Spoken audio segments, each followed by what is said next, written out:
강서구청장 보궐선거 참패 후 환골탈퇴를 약속하며 출범한 혁신위원회. 김기현 대표가 전권을 약속하고 인요한 위원장도 다 바꿔야 한다 공언하며 많은 기대를 모았지만 결국 40여일 만에 사실상 불명예 퇴진했습니다. 첫 혁신안으로 던진 대사면은 당 지도부가 수용했지만 당사자들이 반발해 빚이 발했고 가장 힘을 줬던 친윤, 중진, 지도부의 험지 출마 혹은 불출마 요구는 한 달 가까운 침묵 또 반발 끝에 사실상 거부당했습니다. 공관이나 선거 과정에서 전략적으로 선택해야 할 일들이 있어서 지금 바로 수용하지 못하는 점은 이해해 주시기 바란다. 집도의로 영입됐지만 환자가 수술을 거부하는 상황. 결국 혁신위 출범이 선거 패배 책임을 일단 모면해보려는 시도였다고 해도 할 말이 없게 됐습니다. 정치가 얼마나 험난하고 어려운지 또 이렇게 알아볼 수 있는 그런 기회를 주셔서 많이 배우고 나갑니다. 물론 인 위원장 개인이 빚은 설하나 건강한 당정 관계를 만들어달라는 당 안팎의 요구를 등한시한 것도 실패 원인으로 꼽힐 겁니다.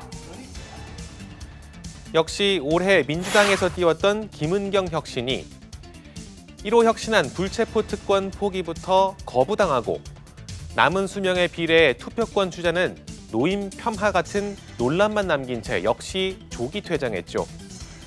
돌이켜봐도 정치권에서 혁신위가 성공한 사례는 찾아보기가 힘듭니다. 활동 중간 동력을 잃거나 혁신 대상으로 몰리는 경우가 오히려 더 많았습니다. 가령 국민의힘 최재형 혁신위는 이준석 전 대표 퇴출과 맞물리며 힘이 빠졌고 2017년 유석춘 혁신위는 탄핵 부정 발언 등으로 논란만 빚었습니다. 지금 태극기 집회에 참여했던 많은 국민들은 박근혜 대통령의 탄핵이 억울하다고 생각하고 있습니다. 저 또한 그런 생각을 많이 하고 있습니다. 2014년 김문수 혁신위는 비박계 김문수 위원장에 대한 친박계의 반발에 부딪혀 표류했죠. 물론 나름 선방했다는 평가를 받는 사례도 있습니다. 2005년 한나라당 박근혜 대표에게 전권을 받은 홍준표 혁신위, 2015년 문재인 새정치민주연합 대표가 띄운 김상곤 혁신위가 대표적입니다. 혁신위원장이 개파색이 옅은 중립적 인물이라는 당내 인식, 그리고 당대표 등 실권자가 반발을 누르고 혁신안의 전폭적 지지를 실어준 게 성공의 열쇠였다는 분석입니다. 이번 주 여의도 전망으로 넘어가 보겠습니다. 4월 10일 22대 총선 오늘로 딱 넉 달 앞으로 다가왔습니다. 이번 주부터는 정치권이 본격적인 총선 모드에 들어갑니다. 당장 선거 120일을 앞둔 이번 화요일, 전국에서 예비 후보자 등록이 시작됩니다. 예비 후보자가 되면 어깨띠를 메고 명함을 배부할 수 있습니다. 또 전화를 걸거나 홍보물을 보내 선거운동도 할 수 있습니다. 피부로 느끼는 선거운동이 이제 시작되는 겁니다. 다만 선거구가 아직도 확정되지 않았다는 건 변수입니다. 선거구 획정안 초안에 대한 여야 협상, 지난주 막 시작했습니다. 부산은 그대로 의석을 그대로 가져가기로 하고 오히려 전라북도를 줄이는 것은 도저히 납득할 수 없는, 논거가 없는. 여당이 유리한 강남 3구나 대구 달서구 대신 야당세가 센 경기 부천, 안산, 또 서울 노원 의석수가 줄어든다며 민주당이 강하게 반발하고 있죠. 국민의힘도 강원도 등 지역구 경계 조정에 불만이 적지 않아서 연내 처리는 사실상 어려워 보입니다. 자기 지역구도 정확히 모른 채 선거운동에 임해야 하는 예비 후보자들로선 속이 타들어갈 수밖에 없습니다.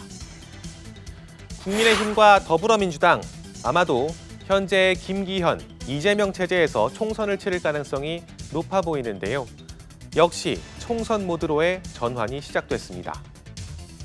국민의힘은 빠르면 이번 주 후반, 늦어도 다음 주 월요일 공천관리위원회를 조기 출범합니다. 지난 21대 총선 공관위보다 한 달 이상 빠른 겁니다.